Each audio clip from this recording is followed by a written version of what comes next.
And even though Joe Montana went to the right situation in Kansas City after the Niners, including with the coaching, and got him to the AFC Championship game, see, he's not a system quarterback. It's not just Bill Walsh. Brady just won the Super Bowl in year one. Now, were the Bucs loaded? Yep, they sure were. Everywhere you look, they were loaded. Okay? Did he leave the cupboard bare for Belichick? Was he coaching under very difficult circumstances and still did a nice job, 7-9? Yes, he did. But we don't have 1,000 seasons to play out, to run perfect experiments to see who was who. This is pretty much as good as you could ask for. Brady's on a new team. Belichick's coaching without him. And by the way, if anything, the coach has the advantage because when the coach is older, he should still be good. Brady's 43. So the answer, does this affect Belichick's legacy? The answer is yes. He has to now win without Brady. He can't just, that's a good coaching job. He went 8-8 this season. Nope. He's got to make deep playoff runs. He should win a ring without Brady before all is said and done, or his legacy, the great debate, is it more Belichick or Brady? Shockingly to me, will be won by those who said, no, it was more Brady. Yes, this is a big deal. It's a big deal, but not for Bill Belichick, the coach. I have no questions about Bill Belichick, the coach, because in the sport of football, it takes more than just a quarterback to win it, as we learned last night. You consider what happened on defense, you consider what happened on special teams, and you have an overseer that allocates responsibility to other people, the people he picks to put in charge, whether it's offensive coordinator, defensive line coach, linebackers coach, quarterback coach, et cetera, et cetera. You're the head coach, you oversee all of that, and Bill Belichick is a 6-time champion as a head coach, a 2-time champion as a coordinator, a guy that's been to 11 Super Bowls in his career. I refuse to insult that man by questioning the coach that is Bill Belichick. Bill Belichick, the GM, however, is an entirely different conversation. You could have had DK Metcalf or A.J. Brown instead of somebody like N'Keal Harry. You could have had a Damian Harris, for example, who's been impressive, instead of a Sony Michel who can ball. I'm not trying to knock Sony Michel. When you look at the quarterback position, forget the Jimmy Garoppolo deal, because we understand that. I'm sorry, I think Jacoby Brissett at this point in time in his career is better than Cam Newton. You could have still had him, somebody who was better, younger, fresher legs, not beaten up. Age and attrition hadn't kicked in, and on top of it all, he was familiar with the New England system. All of those things come into play. And when you don't have those things at your disposal because you've made a decision as a GM, that is bad enough. But when it gets incredibly egregious, y'all, is when, as I reported and I told you last year, Tom Brady would have stayed if he believed he was wanted by Bill Belichick. Owner Robert Kraft would have found a way to make it happen if Bill Belichick has shown enough respect and enough affection for Tom Brady to let him know you're wanted, you're valued. But that was not the case. So Tom Brady was hell-bent on going elsewhere to prove what his value was. And when you listen to these guys on the Tampa Bay Buccaneers speak about Tom Brady, it's not just guys on the offensive side of the ball. It wasn't just Leonard Fournette. It wasn't just Antonio Brown. You talk about Shaq Barrett. You talk about Devin White and others. You talk about Ndamukong Suh, who was interviewed by Greeny this morning on Get Up. And you talk about the coach that is Bruce Arians. And you hear everybody collectively speak about the leadership ability of this dude and how he galvanizes everybody.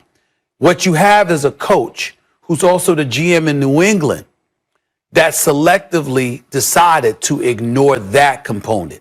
In other words, this is my program. We're going to do it my way.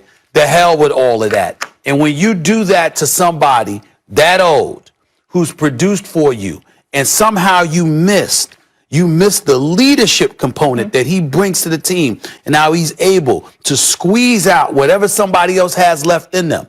Then you think about Gronk, who wanted to retire and was shivering on stage one day talking about, you have no idea what I was going through. But now not only does he come back, shines in the Super Bowl, but says he ain't thinking about retiring. They look like they're having fun. They look like they're having fun. Brady, the GM, is pretty darn good, too. He brought back Leonard Fournette, all these players. All 31 points that were scored by the Bucs guys were all players that were not on the Bucs in 2019 who went 7-9. They all came to play with Tom Brady. But if you're an executive and your responsibility is to identify and then allocate responsibility to somebody else, and you miss that, That's bad. All right.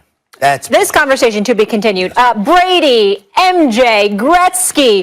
Did Brady prove he's the greatest in team third down for 46 yards, 0 TDs, and an INT for the entire game? He had 0 touchdowns and 2 total interceptions. It was not his night. Patrick. They beat us pretty good. The worst I think I've been beaten in a long time. I wasn't getting the ball out on time. The receivers were running routes not to exactly where I thought they were going to be at. And the offensive line, they did good. They were good at sometimes, and sometimes they let guys through. And when you're playing a good defense like that, you got to be on the same page as the offense, and we weren't today. And that's why we played so bad. Max, tell me this. Do you think his Super Bowl... That's any legend. If you recall, Molly, yes, on numerous occasions, I've sat across from this man, whether literally or figuratively, virtually, digitally, whatever the case may be, it's a pandemic. Be a satellite, and I have said, what about the weapons? Tyreek Hill, Travis Kelce, McCole Hardman, etc. Well, guess what? The question was answered because when they struggled to get open last night or struggled to catch passes, how did Patrick Mahomes look? He did not look good. He did not look good, Max. This defense was surreal. If you recall, we saw a beatdown similar to this when Seattle, the Legion of Boom, put it on Peyton Manning and the Denver Broncos. They were up by 29 in like the third quarter. The Legion of Boom was stronger. They were faster. They were quicker. They were more physical. They were playing smash mouth. And what did they say?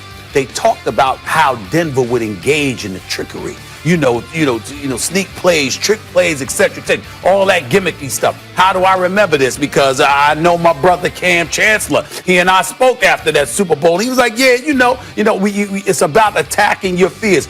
Peyton Manning could instill fear into a lot of people, but it wasn't in us. We were going to go at them, and we were going to dare them to play that kind of smash mouth football. We were going to get in their face. What did Devin White say post-game last night after going against Patrick Mahomes and the Kansas City Chiefs? This is what we were going to do. We weren't giving you anything over the top. We were going to make you methodically go about the business of beating us. We were going to keep you in front of us and dare you to play some real damn football. What happened? Kansas City was thrown off kilter. Now, of course, offensive line, we know that. Of course, I pointed out how Tyreek Hill, Travis Kelce dropped passes, McCole Hardman couldn't get open to save his life. I got all of that. All was basically ignored. Why? Because they said, we're not going to blitz you. What we're going to do is we're going to send 4 after you. And oh, by the way, if you're Patrick Mahomes, what are you doing? Your first option is Tyreek Hill or Travis Kelce. Your second option is Travis Kelce or Tyreek Hill.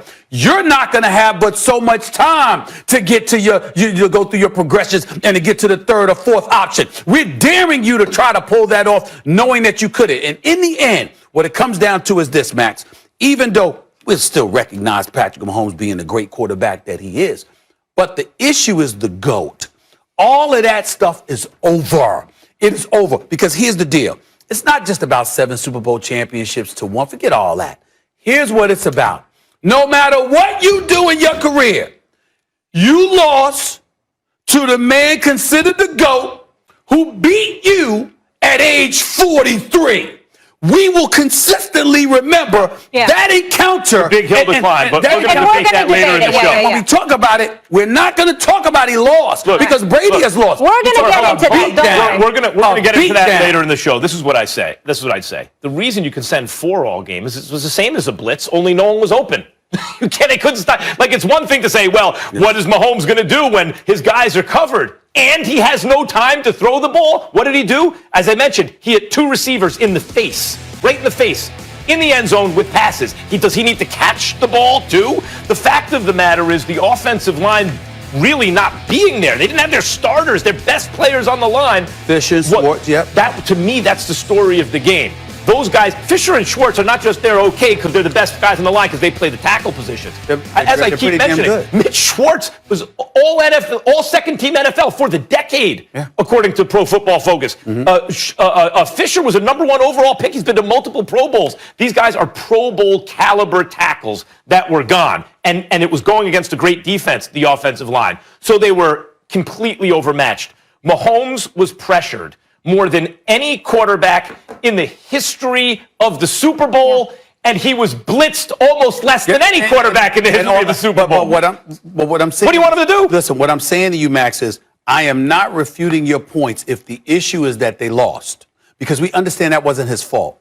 I'm saying that when you're Mahomes and people are bloviating about you to the degree that they have, you can't go into the Super Bowl and get destroyed. Tom Brady has, how many Super Bowl losses does he have on his career? I believe it's 3. Yeah. He lost to the 10. Giants 17-14. Yeah. He lost to the Giants 21-17. Yep. And he lost to the Philadelphia Eagles 41-33 when he threw for 505 yards.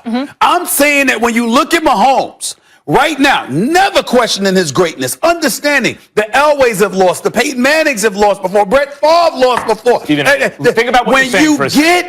you get beat down, Think about what you're saying for a second. that doesn't get glossed over. Think about what you're saying for a second, real quick. Tom Brady, in that first Super Bowl loss, scored 17 points, right? He had Randy Moss and 14, I think it was. maybe it was 14 points, right? 14 points. 14, that's right. Yeah. Because before the game, he was saying, we're only going to score 17 points. laughed. Perplexed the guy. I laughed. Laughed at. Yeah. I used to play that on New York radio all the time. If you would have scored 17, you'd be in overtime. 14 points with the greatest offense ever. That was the greatest offense in the history of football to that point. They were undefeated through the season, wound up with 14 points. That's so much worse. I mean, that's so much better. Hold on. Than Mahomes with 9 points with no offensive line. Nope. The fact of the matter is, Mahomes can't play defense. To be continued, guys. We're talking about Super Bowl all show. Let me just get in a break here really quickly. I do want to mention in his young career, Patrick Mahomes has 2 playoff losses, both to Tom Brady-led teams.